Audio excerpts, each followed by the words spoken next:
How's it going, guys? Different kind of video today. I have my my Crossfire tank here with the Ninja Regulator. What was I going to say? Today, I'm pretty much going to show you guys how to remove the bonnet, maintain the regulator, and remove the shims to adjust pressure. So here I have a Ninja Regulator. I ordered it from I think I got it off PB Nation, or I forgot where, but I got a Ninja Regulator for this tank. Actually, right, I got it in my shop because they had it ordered. Because my Crossfire reg blew. Crossfire regs suck, by the way. They're always leaking. They're always breaking. I haven't had a good experience with any of them. I know people who haven't either. So stay away from those. If you guys are gonna get a regulator, get a Ninja one.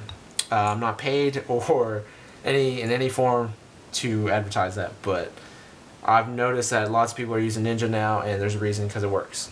So this video, we're going to talk about how to service it and remove shims. So first off, you're going to see, first things first is to make sure the tank is empty.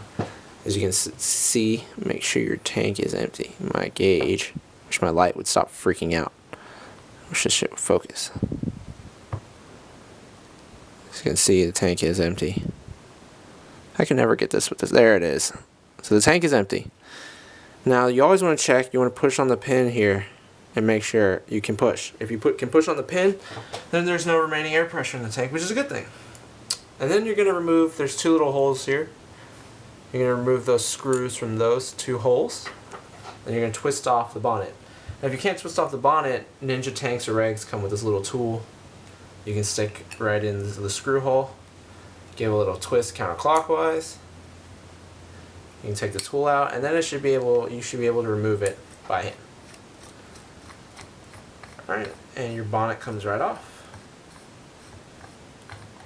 Now be careful when you're taking it off. Alright, inside the reg, you're going to have a big spring. You can put that off to the side. If you look in there, it's kind of hard to see, but there are some shims. We'll get to that later. So here's the bonnet. Inside the bonnet comes with a little piston, and you're just going to grab it with your fingers and wiggle it out slowly. Out comes a little brass piston, or a brass pin. This is your pin that you push on. And be careful, there's a little spring on the inside. And be careful because you do not want to lose either of these pieces right here. Alright. And so you're going to clean off your piston, wipe it down. Paper towel, I use my microfiber as always, and go inside here, wipe it down with the Q-tip, wipe it down good, yada yada yada. Alright, and it says it's recommended to use Ninja lube. Now, not everybody's going to have Ninja lube on them, so it's your stuff, you can use whatever lube you want. But remember that if you don't use Ninja Lube, they may say it's out of warranty, but Rob and the guys at Ninja are pretty cool. So if you tell them the truth, most of the time they'll hook you up. I'm not exactly sure, don't quote me on that, but if you talk to them, tell them that you didn't have Ninja Lube, I'm sure they'll work something out. For me, I'm going to use Sleek because I only have Sleek in DAT 55. So I'm going to use Sleek, and just, you don't even have to use that much lube. It's just a reg piston, but enough so that it keeps it working well. And I just get a small amount on my finger here. Lube that O-ring up. There's one down here too. I'll just give it a little as well.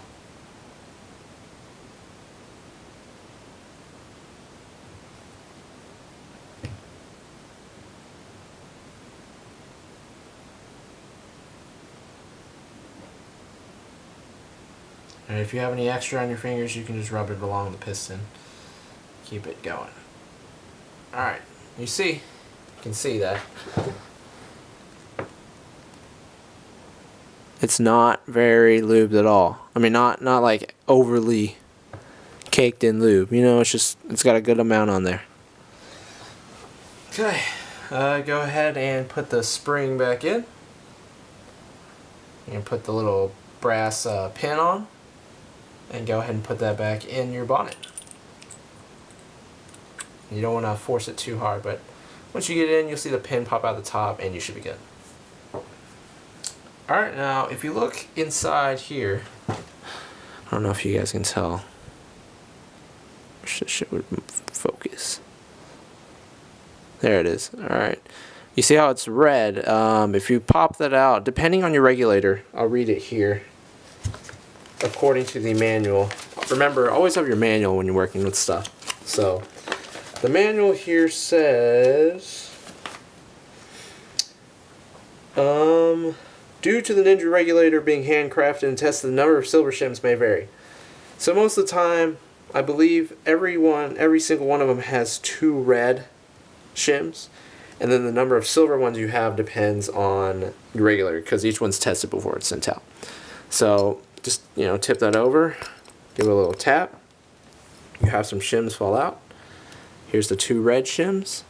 And these are the hard shims. And be careful with these because these are fragile. If you bend them a little bit, they might break.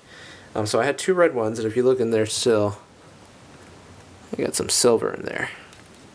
So I'm just going to use a dental pick and pop that out.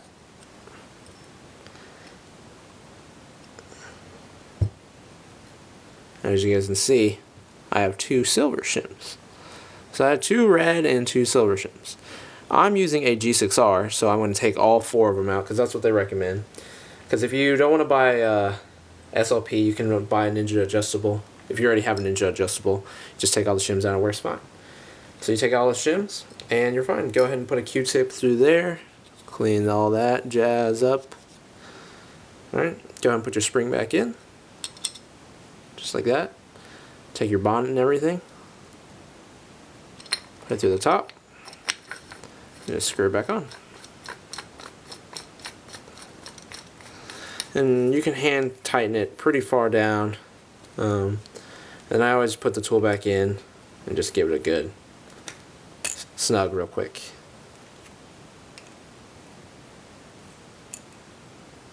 Alright.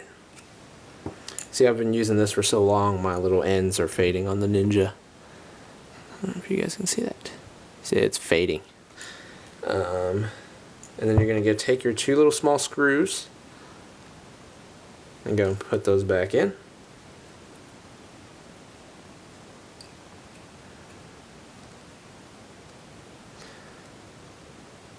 Those don't need to be over tightened either. They say snug, but don't over tighten them. So once they're good, they're good.